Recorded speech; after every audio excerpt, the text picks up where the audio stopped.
Bueno, otra vez me van a tener que soportar estos temas tan abstractos que tengo que tratar, y además como los trato filosóficamente, es decir, voy a la esencia, a qué implica el concepto, resulta todavía más difícil, más abstracto. Espero que tengan paciencia. Y vamos a comenzar con lo que ya nos dijo Luis el otro día, la dignidad de la persona humana. Así que algo ya saben, y posiblemente antes también, qué es esto de la dignidad de la persona humana. Cuando hablamos de derechos naturales, de derechos humanos, estamos pensando en cosas tan distintas, ¿no? Unos, cuando hablan de derechos humanos, piensan en los derechos naturales, la naturaleza. Otros piensan en los derechos fundamentales, unos poquitos, de los que brotan todos los demás. Otros piensan que se trata de derechos innatos, se nace con ellos. Por último, otros piensan cualquier derecho, porque las listas de derechos humanos ya son tantas y los derechos invocados son tantos que podríamos hablar ya de un infinito número de derechos, aunque sea una contradicción hablar de número infinito, pero en fin, se habla así, ¿no? De modo que los derechos humanos parece que solo estuvieran expresando la opinión de la profesión que más se usa hoy día, la de opinólogo. ¿Se han fijado? En toda materia hoy día estamos así. Y por eso es que tenemos derechos tan pintorescos, ¿no? Hay declaraciones que ponen como derecho fundamental el derecho a ser feliz. Vaya derecho, ¿no? ¿Y cómo se lo damos, no? El derecho al sol. Vaya derecho. El derecho a la vista. Que yo pueda ver el cerro que está al frente. Vaya derecho. Etcétera, etcétera. En Portugal se ha aprobado por ley el derecho a antena. ¿Qué significará eso, no? Derecho a antena. Bueno, se trata de la red de antenas que tiene el Estado, y entonces todos los partidos políticos pueden usar de esa red. Pero que eso sea un derecho de la persona humana, un derecho fundamental, un derecho natural, ¿de qué estamos hablando? ¿Se fijan ustedes? Esto es bien difícil. Y por eso nos resulta tan difícil entender qué se quiere decir cuando se dice que la defensa de los derechos humanos es la única conducta moralmente aceptable y que esta defensa no es más que el reconocimiento de la dignidad humana. De modo que la calidad moral de toda sociedad se mide por la defensa que haga de los derechos humanos. Esta es una idea que es casi universal hoy día en el mundo político. Y lo primero que yo me pregunto como profesor de filosofía es qué se entiende por dignidad humana, ya que parece que cualquiera entiende cualquier cosa. Y si consultamos un diccionario nos dice dignidad, calidad de digno. Y quedamos igual que antes, ¿no es cierto? ¿Qué será eso de calidad de digno? Bueno, lo que quiere decir el diccionario es que dignidad es el abstracto que corresponde al concreto digno. Nada más, por eso es calidad de digno, el abstracto que se obtiene a partir del concreto digno.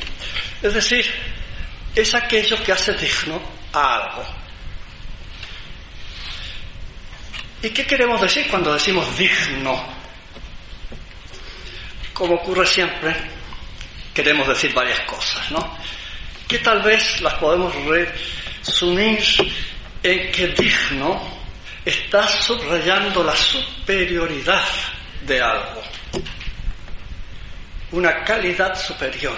En general, cuando usamos esta palabra digno, estamos refiriéndonos a eso. Y claro, si es superior, lo es porque cumple ciertos requisitos, lo que nos decía Luis el otro día, ¿no? Hay que cumplir ciertos requisitos para que sea digno, claro, para que sea superior, para que se destaque. respecto de lo demás, ¿verdad? Y por eso es que lo digno merece reconocimiento. Yo no sé si aquí todavía se use algo que yo de niño y de joven vi siempre cuando la fiesta nacional en el campo.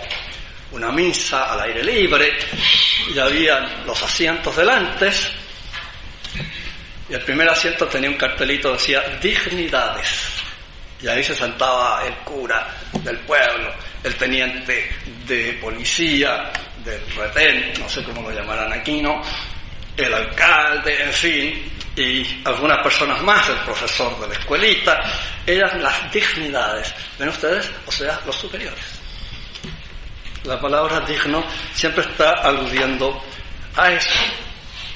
Por lo tanto, si decimos dignidad de la persona humana, hablamos de la excelencia de ser persona, de la superioridad de ser persona respecto de quien no lo es. Ahora, ¿qué hace superior a una persona?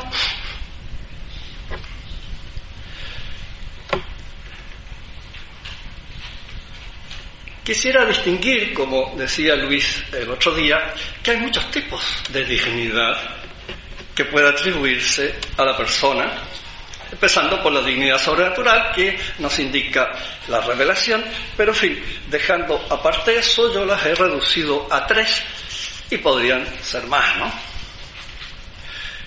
Me parece que la primera, la que habló bastante Luis el otro día, es la de la moralidad. Cuando hablamos de una persona digna, queremos decir que esa persona es moralmente superior, que cumple los cánones morales que yo estimo que debe cumplir una persona. Y por eso, por ejemplo, una frase típica, ¿no? Mira, Pedro, esa actitud no es digna de ti. ¿Qué estamos diciéndole? Que esa actitud es inferior a la calidad moral que yo siempre he pensado que tú, Pedro, tienes, ¿verdad? Y por eso le digo, mira, esa actitud es indigna de ti, no es digna de ti. Es la calidad moral la que estamos hablando ahí. Y con el texto que tenemos ahí de Santo Tomás, podemos ver que hay 4 grados. El texto es muy compacto, ¿verdad? Lo voy a desarrollar un poquito más, pero en el fondo lo estoy traduciendo. Fíjense la primera línea, este es el supremo grado de dignidad en los hombres, a saber, que no por otros, sino por sí mismos, se dirigen al bien. Bien, y las demás líneas no se las voy a traducir, pero aquí prácticamente en el texto se las voy a traducir, ¿no es cierto? Las morales más dignas, las personas más dignas, digamos, desde el punto de vista moral, son aquellas que se mueven a sí mismas, por sí mismas, al bien, porque han decidido siempre hacer el bien, siempre evitar el mal, nunca dar lugar al mal en sus acciones. Esa es la persona realmente digna. Desgraciadamente son muy pocos, ¿no?, los que logran este grado de dignidad, sobre todo cuando se hallan en una situación difícil. Y por eso es que nosotros en la Iglesia tenemos la costumbre de aquellas personas que incluso en las situaciones más difíciles logran siempre mantener esta condición. Esto es lo que llamamos las virtudes heroicas, ¿no? Son los santos. Pero hay más personas que en situaciones difíciles tal vez podrían fallar. Sin embargo, no tienen virtudes heroicas, sin embargo tienen virtudes. Y por lo tanto son personas que habitualmente siempre están en gracia de Dios. Muy raro que cometan un pecado grave mientras no haya una situación demasiado difícil. Este sería el primer grado. Hay un segundo grado. Las personas buenas buscan realizar el bien. Sin embargo, necesitan la ayuda para mantenerse. Necesitan la exhortación. Y por eso ustedes verán cuánto nos recomiendan los sacerdotes de la fraternidad todos los años hacer los ejercicios espirituales de San Ignacio de Loyola, ¿verdad? Es un momento en que uno se detiene y recibe una ayuda especial para mantenerse el próximo año siempre en la línea del bien. Y esto hace mucho bien.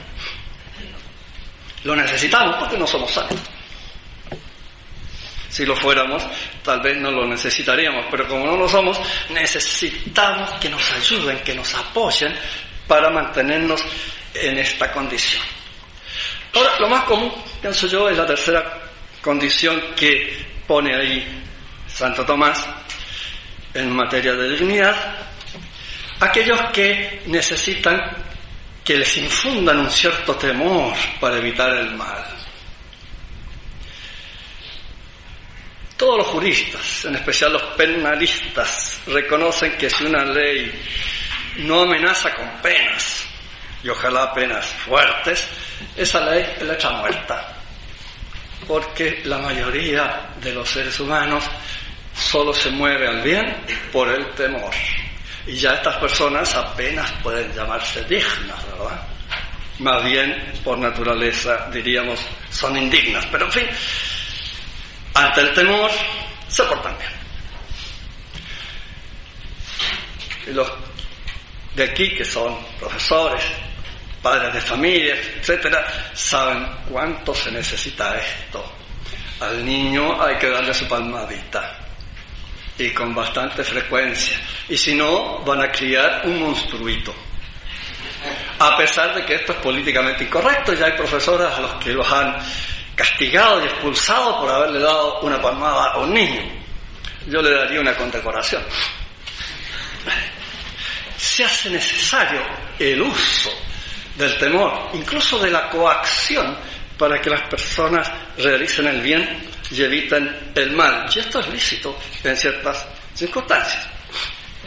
Finalmente, la última línea: hay algunos que ni siquiera por el temor son movidos a hacer el bien. En especial en ciertos ámbitos, diría yo, donde no son capaces de dominar sus pasiones. En especial, ya lo hemos visto acá bastante, ¿no? La libido dominandi, la pasión política, esa en que la persona quiere mandar, quiere imponerse a otros. Esa es la pasión que más daño hace a la moralidad de una persona.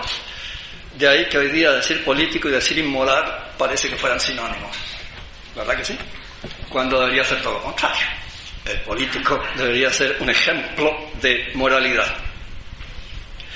Esas personas ya no son dignas, son absolutamente indignas.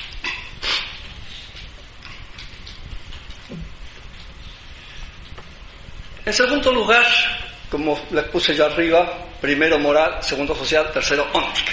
La moral, la dignidad social. En la Edad Media se unió la dignidad social a la dignidad moral. Incluso Carlomagno, en algunas cartas a sus duques, o sea, a sus jefes militares, diríamos hoy coroneles, les hace una serie de preguntas guerreras, por supuesto, ¿no? Pero nunca falta la pregunta: ¿qué has hecho tú en favor de los huérfanos y de las viudas? Fíjense la pregunta, ¿no? Es decir, de las categorías más pobres en aquella época.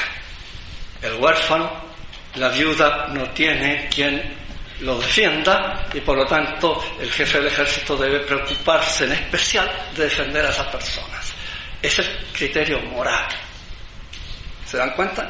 De modo que se tiene que unir la dignidad social a la moral, porque la dignidad social es nada más que un reconocimiento de la sociedad a ciertas funciones, a ciertos personajes que destacan, ya sea en el deporte. Ahí ayer en la cancha oí que a alguien le gritaban Sánchez y a otro le gritaban, ¿cómo era? Salas, no sé qué, ¿no? Sí, porque son los más dignos en el fútbol en este momento, los más famosos, ¿verdad? Hay una dignidad social hasta en el deporte, la persona que se destaca, porque siempre digno significa eso, el que se destaca, el que es superior. De modo que la dignidad social abarca todas las funciones sociales, ya sean políticas, o ya sean artísticas, o ya sean deportivas, o lo que fuere, ¿verdad? Incluso, si ustedes se fijan, hay muchas personas, sobre todo en los pueblos pequeños se ve mejor, ¿no?, que todo el mundo los llama don, aunque esa persona sea el bodeguero, pero todos lo llaman Don Matías. ¿Y por qué Don? ¿Saben lo que significa Don? De origen noble. Por supuesto que el bodeguero no es de origen noble. Y sin embargo, lo llaman Don todos en el pueblo. ¿Por qué? Por su calidad moral. Pero que se ha convertido ahora en calidad social. Y todo el mundo reconoce que ese es un don. Finalmente, la óntica. Luis lo llamaba ontológica, como todo el mundo, pero yo prefiero llamarla óntica porque es propia del ser. La ontología, logos, ontos, tratado del ser. Pero el ser no se dice ontología, se dice ontos. Ontos, en latín clásico. Entonces yo prefiero llamarla la dignidad óntica, que es la dignidad de la sustancia, del ente, que es superior a otro ente. En el caso nuestro, se debe a la racionalidad. Somos superior a cualquier otro ente. En virtud entonces de su esencia, proclamamos a un ente superior a otro ente. En el ejemplo anterior, la pepita de oro superior al ratón. Claro que es al revés. Económicamente superior a la pepita de oro. Ónticamente superior al ratón, porque es un ser vivo. Esa es la dignidad óntica. Y el ser humano tiene una dignidad superior absolutamente a todo lo que hay en el planeta Tierra, porque es el único ser inteligente, el único ser racional, que conoce el fin, conoce los medios como la vía al fin, y por lo tanto es libre, se mueve a sí mismo. Yo comprendo, esto es un fin digno, y este es el medio que conduce al fin, elijo este medio y desecho el otro. Ahí soy libre. De modo que la libertad que está en la voluntad, por cierto, proviene de la inteligencia, que conoce el fin, conoce los medios, advierte cuál es el mejor y nos lleva al fin. Entonces, la dignidad óntica del ser humano significa que somos superiores a todos los demás entes que habitan el planeta. Y en este punto, lo importante es darse cuenta que hay espiritualidad allí donde hay racionalidad. Hay espiritualidad allí donde hay libertad. Y por eso, nuestra dignidad es realmente muy, pero muy superior a cualquier otro ente, a pesar de que ese otro pueda ser más fuerte, más veloz, vista más aguda, en fin, tiene sentidos que nosotros no tenemos, lo que ustedes quieran, ¿no? Los animales nos ganan en muchos aspectos a nosotros, pero no tienen nada espiritual. Y nosotros sí. Y de ahí proviene esta libertad, ¿no? Conocer el fin y conocer los medios. Y esta libertad, como viene de la inteligencia, es más libre quien posea una inteligencia superior. Y nuestra inteligencia es inferior. Es la más mala de todas. Fíjense ustedes, nosotros no nos conocemos ni siquiera a nosotros mismos a cabalidad. Y por lo tanto, nuestra libertad es muy limitada.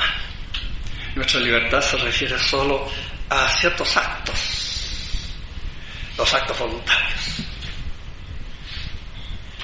y que tomamos cuando nuestra inteligencia descubre este es el fin y esos son los medios. Entonces viene el acto voluntario. Pero la acción la vamos a ejecutar con nuestro cuerpo. Y ahí a veces, hasta ahí nomás llega nuestra libertad. Si una persona sufre de parálisis, por ejemplo, no puede coger con la mano el vaso. Tiene paralizado ese brazo. Por más que quiera, libre su acto, quiere, pero no lo puede ejecutar. Ahora, ¿sabemos cómo lo ejecutamos? En esto hay una distinción escolástica, perdón la palabra latina, ¿no? In actu exercito, in actu signato. Nosotros conocemos in actu exercito cómo tomar el vaso, pero in actu signato no tengo idea. ¿Qué significa in actu exercito? Significa que yo ejerzo el acto. Efectivamente, yo tomo el vaso. Pero si a mí me preguntan qué músculos movió usted para tomar el vaso, no tengo idea. A lo mejor he movido 58 músculos. Es increíble la cantidad de músculos que uno mueve cuando toma un vaso. Desde el hombro para abajo, ¿cuántos músculos se mueven? Hay 5 dedos, ¿no? ¿Cuántos músculos se mueven? Y siempre cuando hay un músculo que se contrae, el otro se dilata, así que hay 2 músculos implicados. ¿Qué sé yo cuántos músculos hay para tomar el vaso?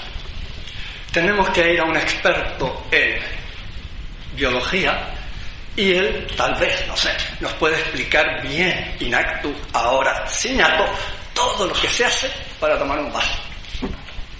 Bueno, nosotros nos conocemos a nosotros mismos in actu exercito, pero no in actu signato. Piensen ustedes, esto que es bien fácil para entender lo que estoy diciendo. Yo soy yo, obvio. ¿Qué significa la palabra yo? Yo mismo. Tratemos de objetivar y darle contenido al yo y ahí nos quedamos en blanco. ¿Qué soy yo en definitiva? Ahí quedamos en blanco. No podemos objetivar el yo. Y sin embargo, siempre que pensamos, nos damos cuenta de que soy yo quien piensa. ¿Pero qué es ese yo? Soy yo quien piensa, eso lo tengo muy claro. Pero ese yo, sin el pensar, ¿qué es? Soy yo quien sufre. Eso lo tengo claro. ¿Pero qué es ese yo que sufre? Tampoco. ¿Se fijan? Nuestro conocimiento es limitadísimo y por eso nuestra libertad es limitadísima. De modo que este ideal liberal, ¿no? La libertad por encima de todo, oiga, usted no sabe de qué está hablando. Filosóficamente es un disparate. El único ser realmente libre es el motor inmóvil. Él se conoce absolutamente a sí mismo. Y esto lo descubrió Aristóteles. ¿Qué es Dios? Es el pensamiento que se piensa a sí mismo. Y como Él es lo más alto y digno que hay, este pensamiento que se piensa a sí mismo es la máxima felicidad. Y lo más asombroso es Aristóteles, que esta felicidad en Él es permanente. Fíjense hasta dónde llegó Aristóteles, ¿no? La teología actual agrega esta felicidad permanente, quiso hacer otros seres felices como Él. Y creó seres inteligentes, única manera de que hubiese seres libres. Entonces mi libertad depende del conocimiento que yo tengo y nada más. Y como ese conocimiento es limitado, nuestra libertad es limitada. Al fin y al cabo, la libertad, como la define el padre Osvaldo Lira, no es más que la proyección de un ente intelectual sobre su actividad. Y esa libertad es la que mejor expresa nuestra dignidad, porque en esa libertad nosotros somos señor de nuestra actividad, con las limitaciones que he dicho, pero yo soy señor, yo mando en mí, y no ese vaso de vino, no ese cilindro nicotinoso ahí que tengo que encender cada 2 horas, y si no, ando desesperado, ¿no? Ahí mi libertad está limitada. ¿Cuántas cosas limitan nuestra libertad, ¿no? Bien, somos señores de nuestra actividad voluntaria principalmente, pero bajando a nuestro cuerpo, el pecado original un poco lo independizó de nosotros y ahí tenemos un problema muy serio. Bien, el segundo tema es la justicia social.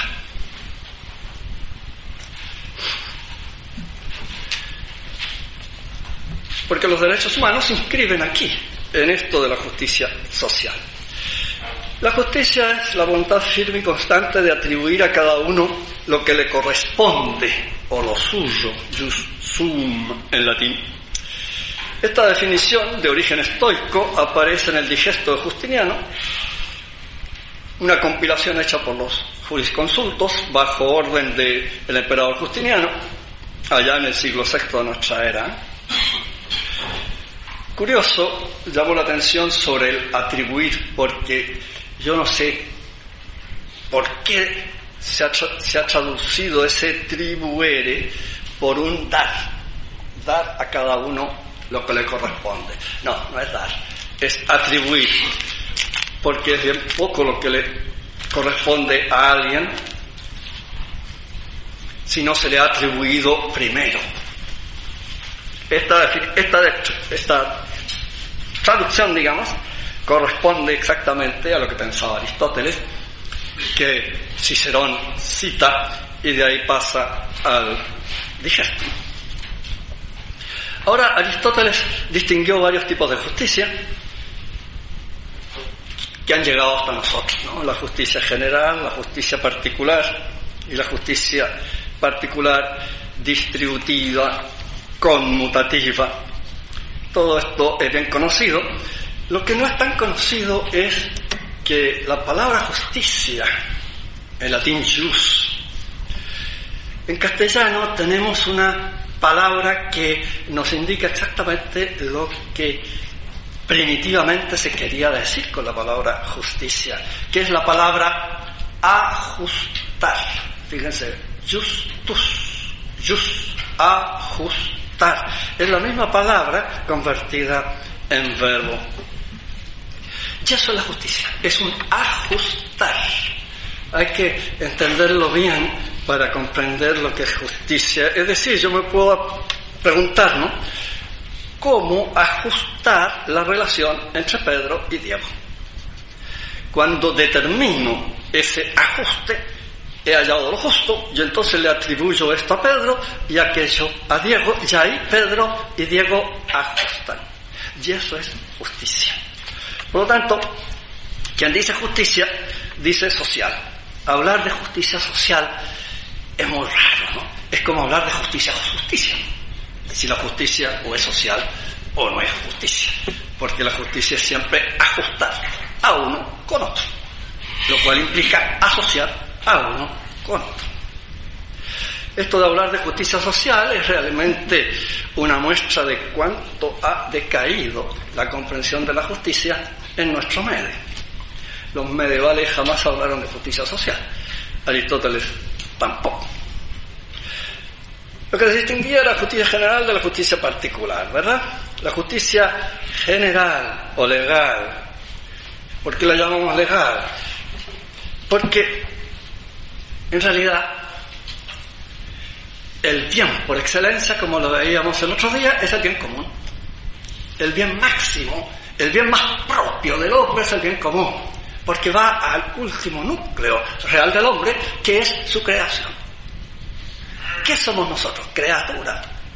Y esto no es una cosa baladí, al contrario, esto es lo más esencial que hay en nosotros. Somos criaturas, es decir, creados por Dios, lo cual nos pone en una relación de dependencia con nuestro Creador absoluta, total.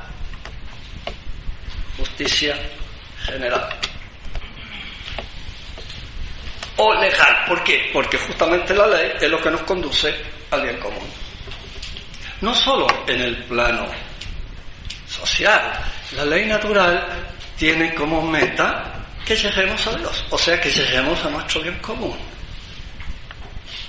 Y en definitiva, todos los preceptos, si ustedes se fijan, de Moisés, los 10 mandamientos, todos están orientados a que lleguemos a nuestro bien común.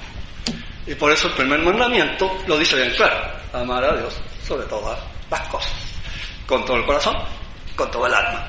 Y Dios es el bien común. De modo que ese precepto clarísimo pertenece a la justicia general o legal.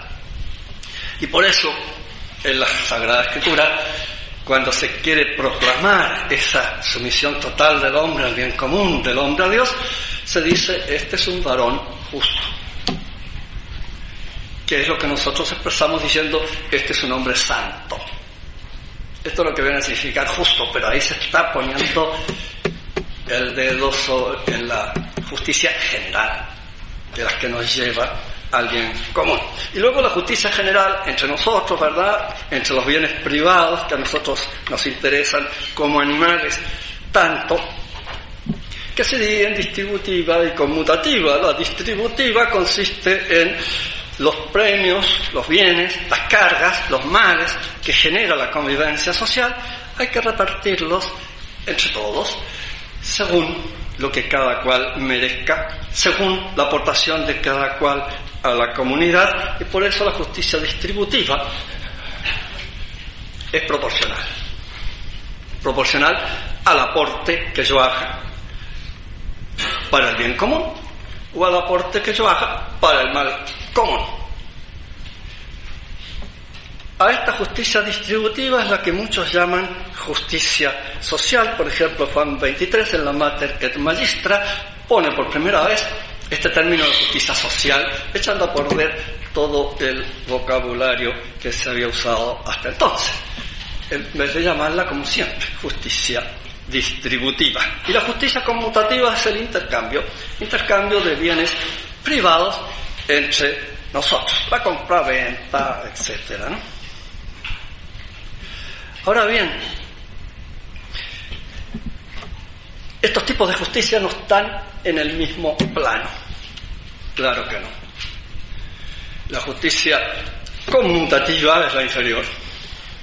La justicia distributiva es superior. Pero sobre todo la justicia general o legal.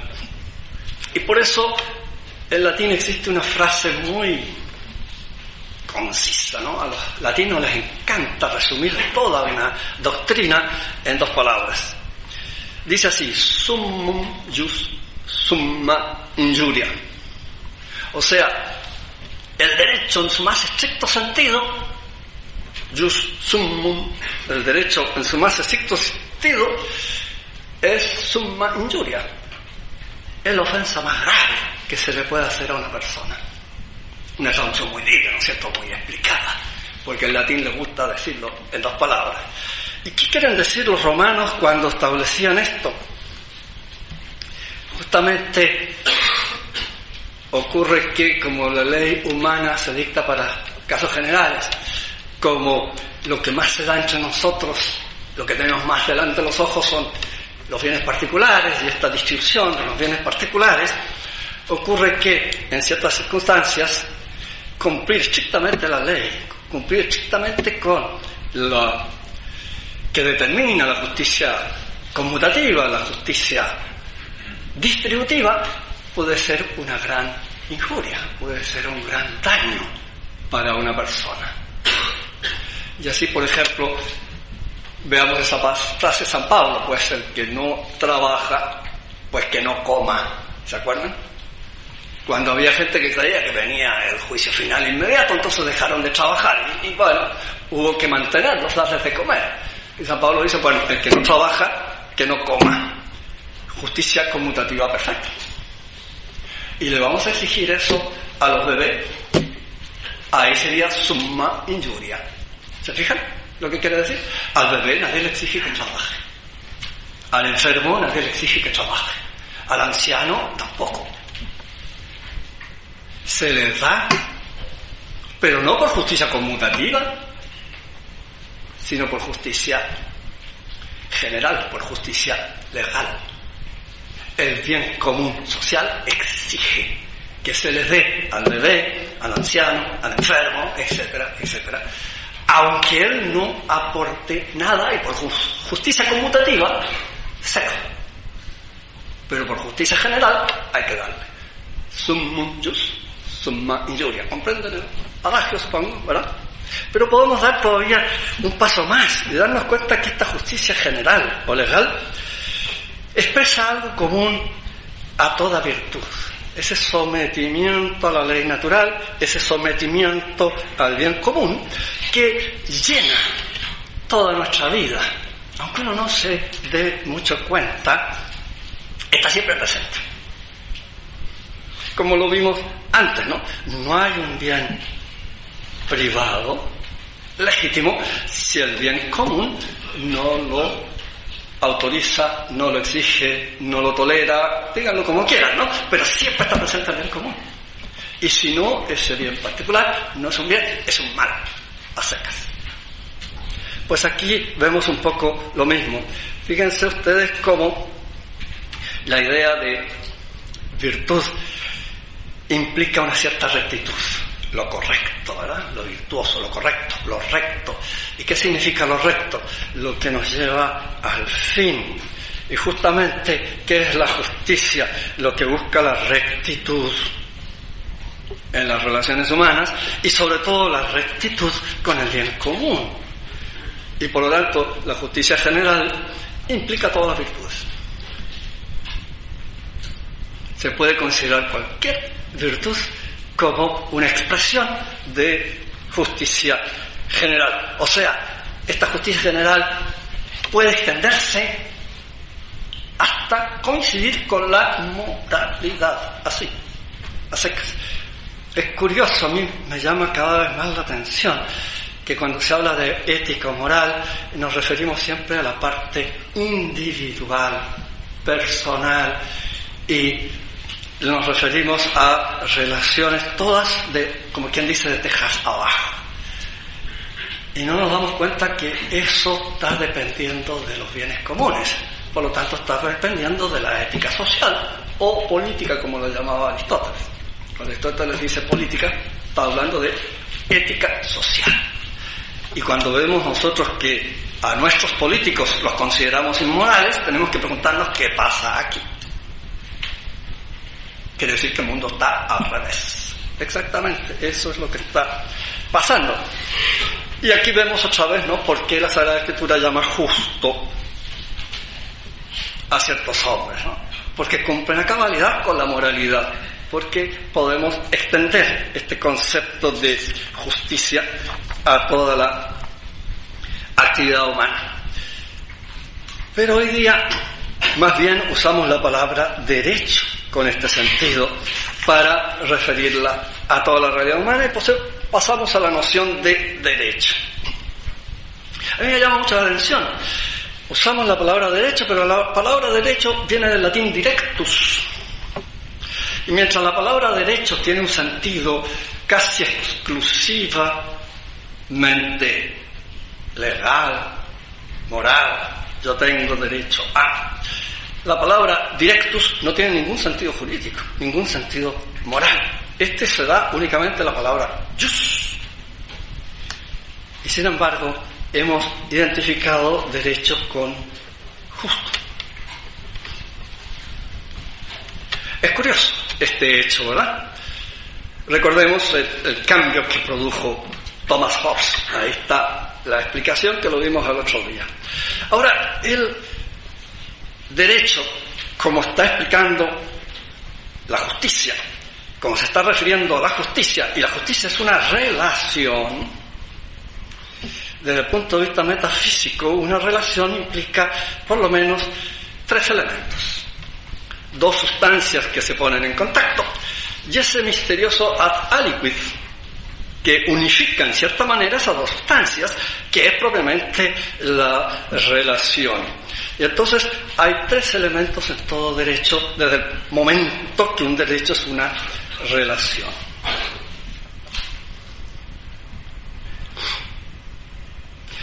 Y por eso se puede definir derecho con el padre Urdanos como una relación o vínculo que liga a ciertas personas con ciertas cosas o entidades y a la vez relaciona o liga a las personas entre sí. Ese es un derecho, es una relación y por lo tanto tiene que tener tres elementos. Como ya lo vimos metafísicamente, entonces desde el punto de vista jurídico o moral tendrá que haber tres elementos. ¿Y cuáles son esos tres elementos? El primero es el fundamento del derecho. En la cosmovisión clásica, aristotélica y medieval, el fundamento del derecho es lo justo. O sea, ¿dónde ajusta Pedro con Diego? ¿Dónde ajusta Pedro con Diego? Eso es lo justo. Y por eso lo justo es el objeto de la justicia. En el ámbito concreto, es muy importante que sea el juez quien determine qué es lo justo, qué se atribuye a cada cual. Hay que atribuir, ¿verdad? Porque hay que atender a las circunstancias, las que varían al infinito. Piensen ustedes que si tenemos la relación entre el padre y el hijo,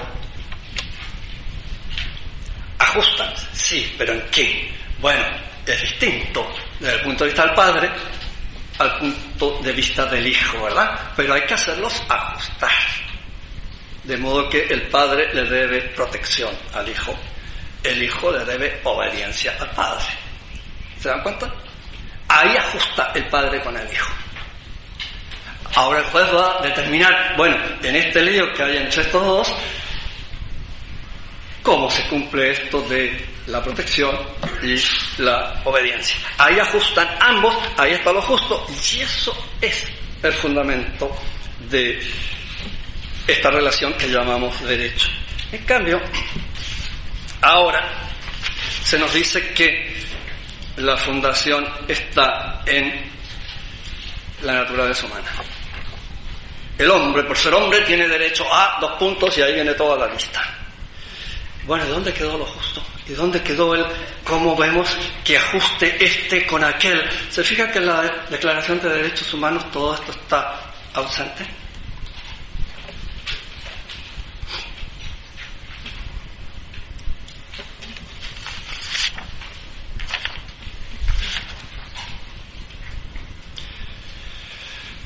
Luego, en nuestra cosmovisión actual, todo está trastocado. La persona humana se ha convertido en algo absoluto. De ella emanan los derechos, de ella en cuanto tal. Pero entonces, ¿no habíamos dicho que el derecho es una relación? Y una relación no se puede establecer si no está los 2 términos y donde ajustan. Los 3 tienen que estar para establecer la relación, si no, no puedo establecerla. Y aquí, en cambio, se pretende, en la Declaración de Derechos Humanos, de esta persona, por ser persona, tiene derecho a 1, 2, 3, 4, 5, 6. Y las circunstancias, 0. Y la otra persona, 0. Aquí algo anda mal. Pongamos un caso tan simple. Las declaraciones humanas declaran, de derechos humanos declaran que todo hombre tiene derecho a casarse. Bien. Cuando alguien tiene derecho a algo, hay que darle eso, ¿verdad? Hay que atribuirle eso. Por lo tanto, ese señor tiene derecho a casarse. Muy bien, hay que darle matrimonio. Bueno, ¿y si nadie quiere casarse con él? Vamos a agarrar a una chiquilla por el cuello y le decimos, ¿te casas con Pepe? Bueno, así lo hacían los bárbaros, ¿no? El matrimonio consistía en raptar a una chiquilla. Pero hoy no lo hacemos así, ¿verdad? Habrá que forzar a alguien para que se case con este fulano. Bueno, vemos que está mal conceptualizado esto. ¿Cómo hablamos? Usted tiene derecho al matrimonio sin preguntarle primero a la víctima. Habrá que preguntarle, ¿no? ¿No les parece? Si no, no se puede. Y entonces si no encuentra a nadie, ¿qué saca con su derecho? Pero es que el derecho es exigible. Y exigible por fuerza. ¿Puede alguien exigir por fuerza el derecho al matrimonio? Segundo elemento, la otra persona, ¿verdad? El término material, lo justo. El término material. Lo que actúa, lo justo, actúa como materia de derecho y que eso hay que buscarlo con mucha diligencia. Cualquier cosa puede ser término material, siempre y cuando sea justificado. El fundamento, ¿no es cierto?, la justificación. Hay que tener una razón para que esa cosa sea término material y entonces yo tengo derecho a ella. Sí. Y como cualquier cosa puede hacerlo, bueno, podría yo hacer una lista de todas las cosas a las que tengo derecho. Momento, hay que ver las circunstancias. no se puede hacer ninguna lista si no se ven las circunstancias, porque ya vimos summum jus, summa injuria. Por no ver las circunstancias, podemos cometer la máxima injusticia. Y en las listas estas desaparecen. Estas listas no son más que aspiraciones de una persona. ¿Se acuerdan ese derecho a felicidad? Pero las aspiraciones de una persona tienen valor jurídico. Oiga, no, imagínense ustedes. No recuerdo qué ruso, gran opositor al régimen comunista, que logró salir en libertad y llegó a Occidente, en Estados Unidos declaró que se había quedado con la boca abierta, porque había oído que existe el derecho a la libertad, a la felicidad. Y él preguntó, ¿qué pasa si la felicidad de Pepe pasa por el asesinato de su mujer? Si tiene derecho a la felicidad, tiene derecho a matarla. Vaya, ¿cómo arreglamos la cosa ahora? Recuerden que estos derechos humanos son absolutos, inalienables, exigibles por fuerza. Y el juez tiene que dárselo a uno. Entonces, tiene que matar a la mujer de Felipe, o de Pepe, ¿quién dije? No me acuerdo. Porque él tiene derecho a la felicidad. Y es la Ramona esa la que le impide ser feliz, entonces eliminémosla. Y ahora soy feliz. Bueno, mire que esto es un poco problemático, ¿no? Estas declaraciones de derecho entonces hablan de una relación irrelativa, ¿entienden? ¿No es cierto? Una relación que no tiene relación. Porque la relación tiene que ser una persona, otra persona y el elemento material donde ajustan. Y las circunstancias, que pueden variar mucho, ya lo hemos visto. Entonces,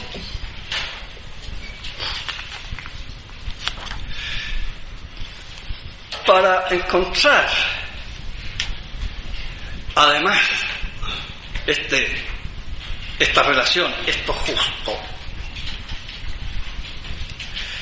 tenemos que darnos cuenta que todos estamos dirigidos a este bien común, ¿verdad?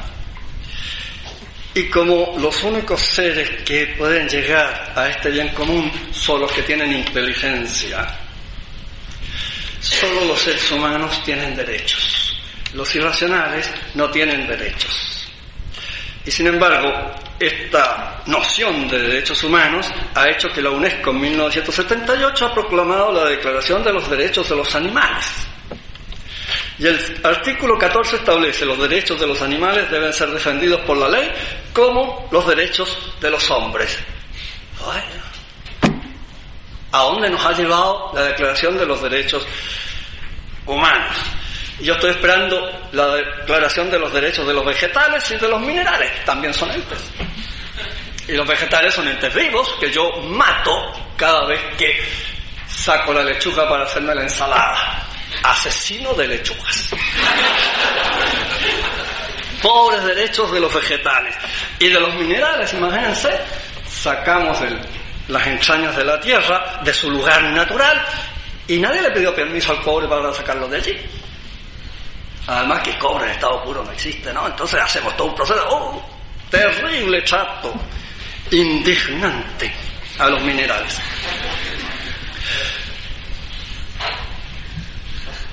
Así que no nos olvidemos nunca, estamos frente a una relación y tenemos que tener una razón, un fundamento para que esta relación pueda exigirse. Claro que hay una excepción. Esa excepción es el Creador.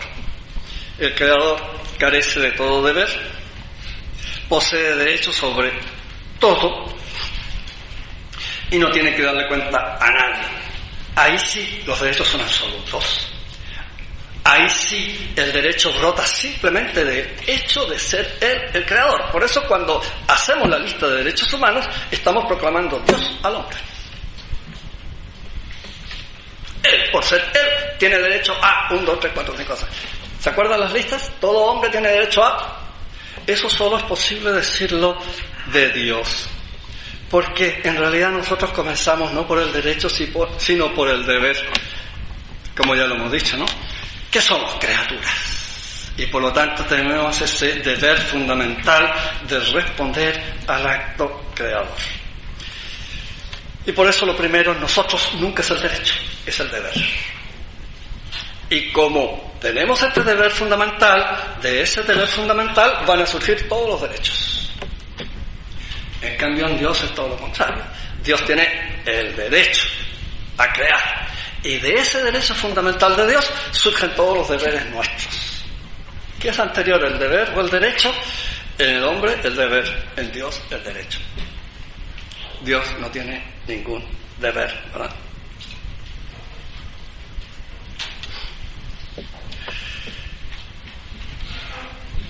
Además, recordemos, esta mentalidad surge en el liberalismo, en el individualismo, como ya nos han recordado en estos días, ¿no? Y que es tremendamente mentiroso. Si hay algo que no existe, es el ideal liberal expresado en esa frase self-made man. Bueno, mi inglés es harto malo. ¿Entendieron? Claro, porque estaban en español, por eso no entendieron. Si supieran inglés no me entenderían. Self-made man. Ese es el ideal de los liberales. El hombre que se ha hecho a sí mismo. ¿Partenogénesis o qué? Generación espontánea. ¿De qué me están hablando? Un hombre que se ha hecho a sí mismo, querría decir que nació por generación espontánea. Esto es absurdo. Si lo primero es el bien común, lo primero es ser parte de. Toda la ideología liberal, como decía Chesterton, se trata de ideas cristianas que se han vuelto locas, por lo tanto incoherentes, incomprensibles. Si uno va a analizarlas metafísicamente, se encuentra con que son incomprensibles. Nosotros tenemos este deber absoluto y a partir de allí surgen nuestros derechos. ¿En qué consiste nuestro derecho fundamental? En el derecho a cumplir con el deber absoluto que tenemos con el Creador. Ese sí. Y todos los demás tienen que venir de ahí. No pueden venir de otra parte. Bueno, la revelación nos habla de la caída en el pecado original, de la necesidad de la gracia para cumplir todo esto. Que no lo niego, pero en fin, no voy a tratar de eso porque no estoy hablando como teólogo, no soy teólogo, me dedico solo a la filosofía. Entonces, tenemos que subrayar el aspecto de las circunstancias en materia de derecho.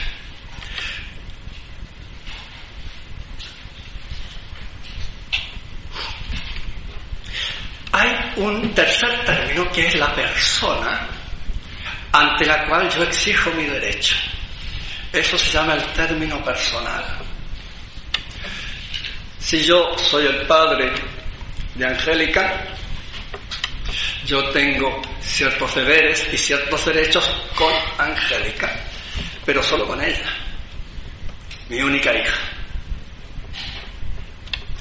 Bueno, esto es un ejemplo, ¿no? Yo tengo 8 hijos, así que no creen que una sola. Ninguna se llama Angélica, es un ejemplo solamente.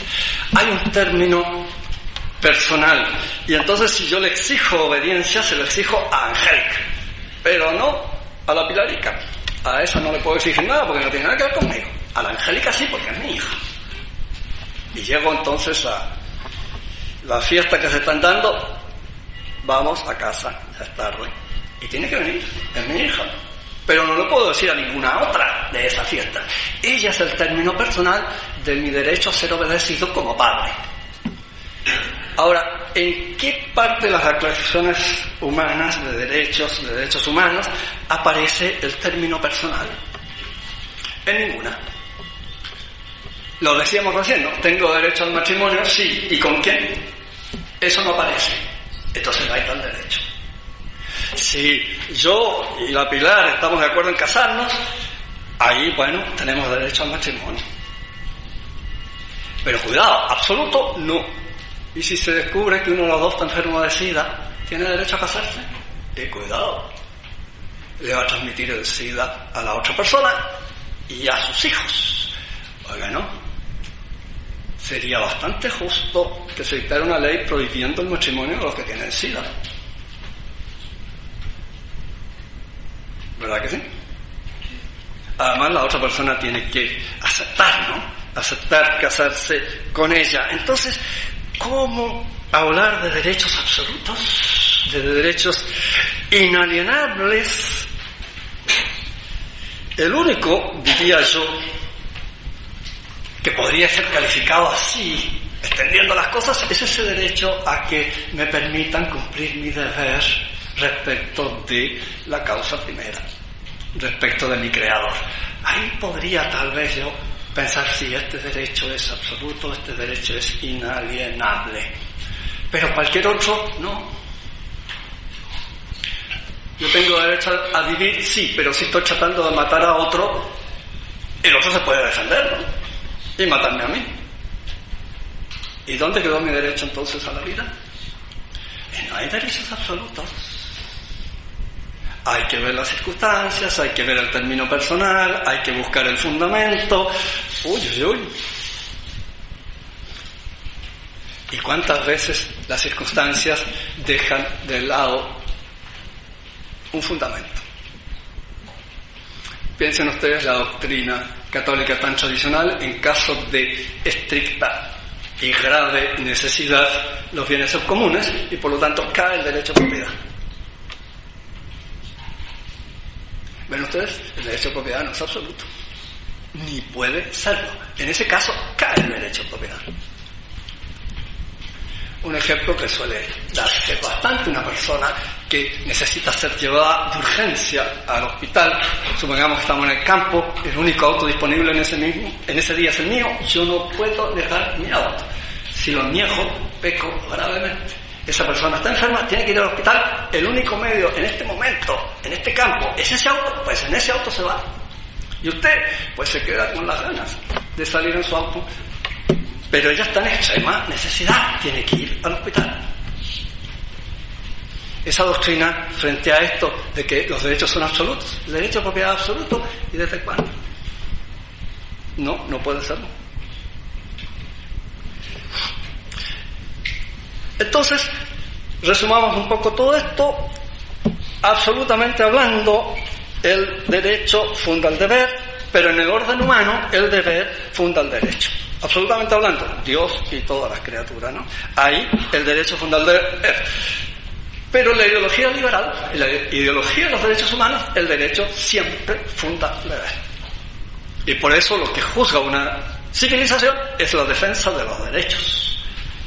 Estamos entonces en la divinización del hombre. Estamos atribuyendo al hombre algo que es exclusivo de Dios: el tener derecho a todas las criaturas.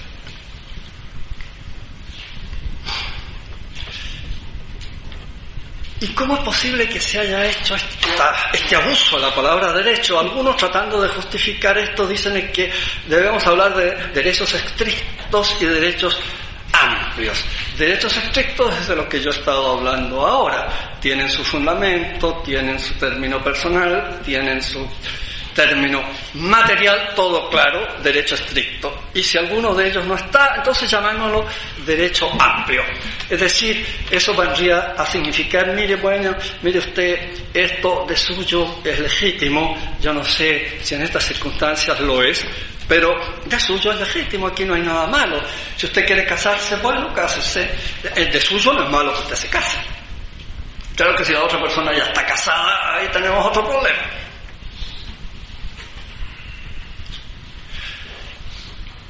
Entonces, estos derechos de las declaraciones de derechos, si queremos seguir usando la palabra, tendríamos que decir son derechos amplios, es decir, carecen de todo valor jurídico.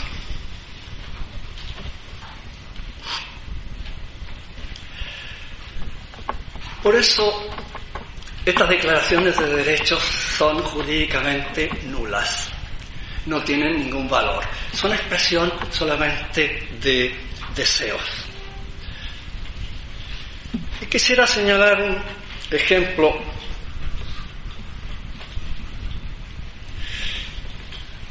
Una comisión nombrada por su santidad Juan Pablo II pretendió justificar los derechos humanos, darle una base escriturística de legitimidad a estas declaraciones de derechos humanos. Y eso lo hizo basándose en esa frase que aparece ahí abajo, ¿no?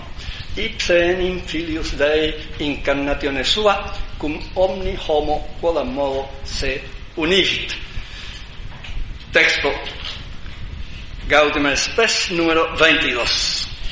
El Hijo de Dios, por su encarnación, en cierto modo se unió a todo hombre. Esta doctrina es estudiada por Santo Tomás en la Suma Teología en 2 artículos de la cuestión cuarta de la tercera parte de su Suma. Claro, la perspectiva de Santo Tomás es un poco diferente a la nuestra, pero él tomó una frase casi idéntica a esta y la analizó teológicamente a ver qué hizo.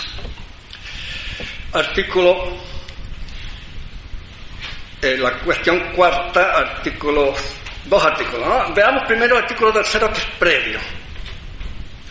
Ahí se pregunta si la persona divina asumió al hombre. El verbo de Dios asumió al hombre. Fíjense que asumir al hombre es la frase que Santo Tomás dice que es la mejor para expresar cómo toma la persona del verbo de Dios una naturaleza humana. Lo mejor es decir que no se unió, no se incorporó, cualquier cosa así, no, la asumió, la hizo suya. Bien. Entonces tenemos esta pregunta, ¿no? Si la persona divina asumió al hombre, a todo hombre. Y en el ser contra son las opiniones la opinión de alguien, de una autoridad que interpreta bien lo que Santo Tomás quiere decirnos, y nos cuenta Santo Tomás que el Papa Félix introdujo en el Concilio de Éfeso una frase en la que se niega que Dios haya asumido a otro hombre que no sea Jesús de Nazaret. El verbo Dios asumió a Jesús de Nazaret y a ningún otro hombre. No es legítimo sostener que Dios asumió al hombre porque la naturaleza humana asumida por el verbo es la que pertenece a un hombre, un supuesto, un individuo.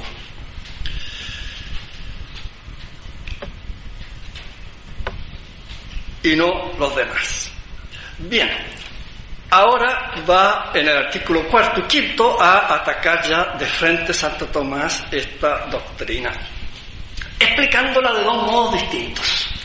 Primer modo, cuando se dice que asumió la naturaleza humana, el verbo de Dios, asumió al hombre, podemos interpretarlo platónicamente. El verbo de Dios asumió la naturaleza humana abstracta. Y esto parece lo más lógico, porque como él tenía que redimir a todos los hombres, al asumir la naturaleza humana abstracta, y esta se realiza en todos los hombres, redime a todos los hombres. Fácil, ¿no es cierto? Pues no, dice Santo Tomás. Porque como San Juan Damasceno observa, no habría encarnación. La naturaleza abstracta es una idea. Si Dios asume la naturaleza humana y por eso se une a todo hombre, habría que hablar de una ideación, digo yo, no lo dice Santo Tomás, ¿no? Y no de una encarnación, porque lo que asumió fue una idea, no fue un hombre de carne y hueso.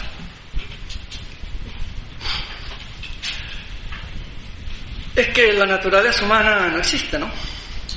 Lo que existen son los hombres reales, y esa naturaleza humana es la comprensión que nosotros tenemos del ser humano en lo esencial. Y por eso es que es la misma en todo.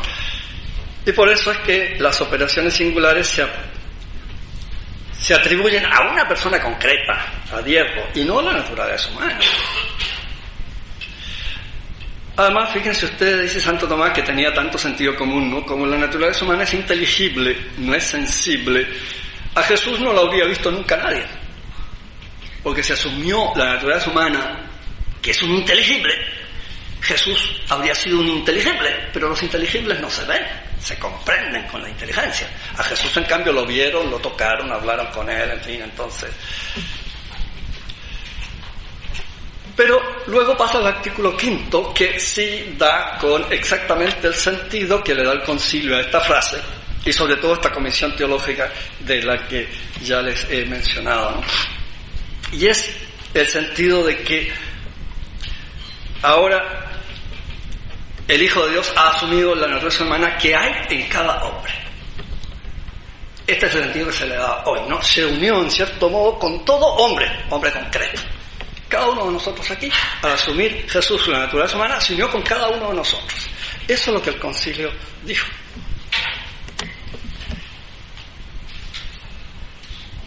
Y Santo Tomás dice, bueno, en ese caso no habría personas humanas. Vaya, esto sí que es grave. No habría ninguna persona humana si fuese así.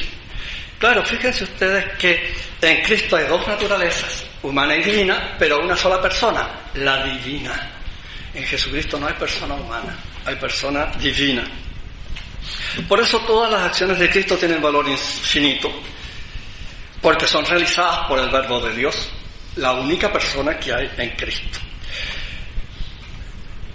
Luego ninguno de nosotros sería persona humana. Seríamos Cristo con otra cara. Seríamos impecables. No tendríamos el pecado original. Imagínense todas las consecuencias que van saliendo de esta frasecita.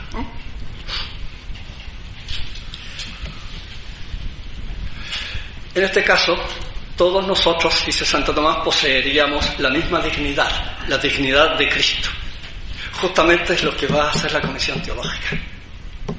La consecuencia de la Comisión Teológica nombrada por Juan Pablo II es que todos los seres humanos tienen una dignidad infinita, porque su naturaleza ha sido asumida por el Verbo de Dios, como dice el Concilio.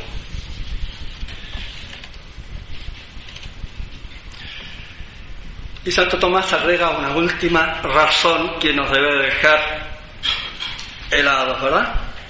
Si esto fuese así, que al asumir la naturaleza humana Jesús se unió con cada uno de nosotros, entonces, dice Santo Tomás, no habría lugar para la pasión si hubiese asumido la naturaleza humana en todos los hombres. Claro, estaríamos todos redimidos desde el primer instante de nuestra concepción. De tal manera que esta frase del concilio, miren ustedes los efectos que tiene. Agrega Santo Tomás, esta sentencia destruye al cristianismo. Y claro, evidentemente lo destruye.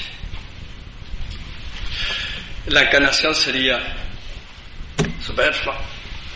La pasión de Jesús sería superflua, el bautismo sería superfluo, etcétera, etcétera. Careceríamos de pecado original, mayor cúmulo de dislates, imposible reunir en una oración gramatical tan cortita como esa que están viendo ustedes ahí. Sin embargo, a este análisis hay una seria objeción que ponerle. El concilio pone esa palabrita quodam modo. En cierto sentido, hasta cierto punto, en cierto modo, tradúzcanla ustedes como quieran. ¿Cómo explicar ese quodam modo?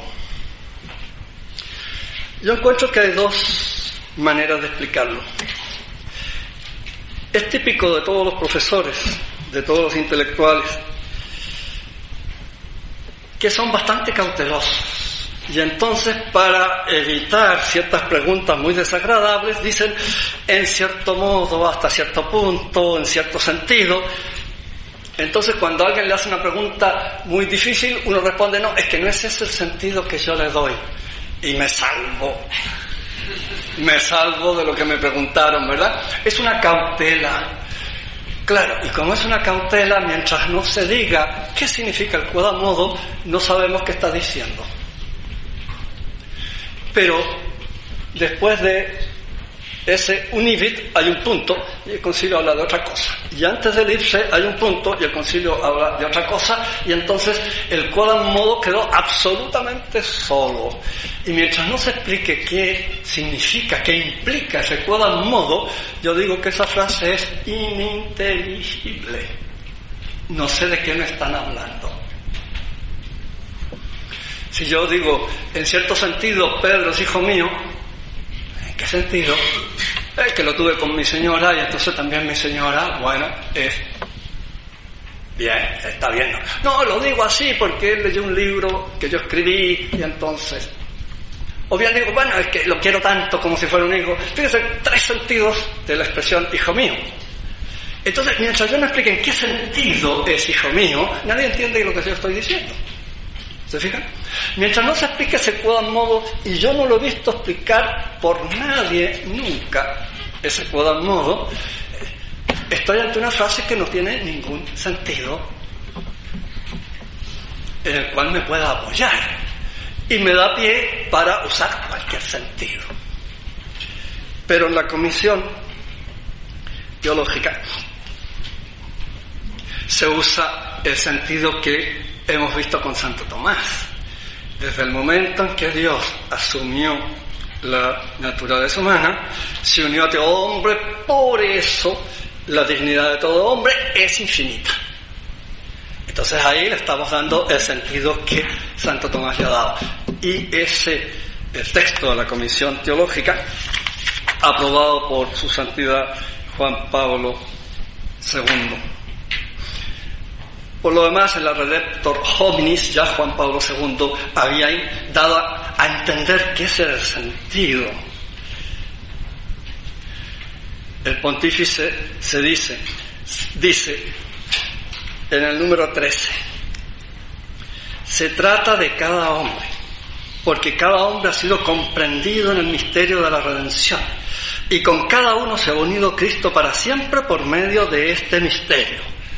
Luego borran ese quodam modo en la mente, por lo menos de Juan Pablo II, y tienen la idea de él, que estaba Santo Tomás diciendo que destruye absolutamente el cristianismo.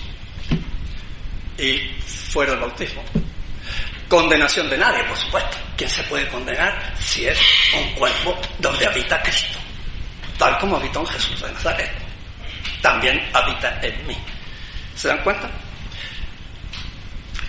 La Comisión Teológica Internacional en 1985 publicó este trabajo, Dignidad y Derechos de la Persona Humana, que no les leo el detalle porque estamos ya un poco pasados, ¿no?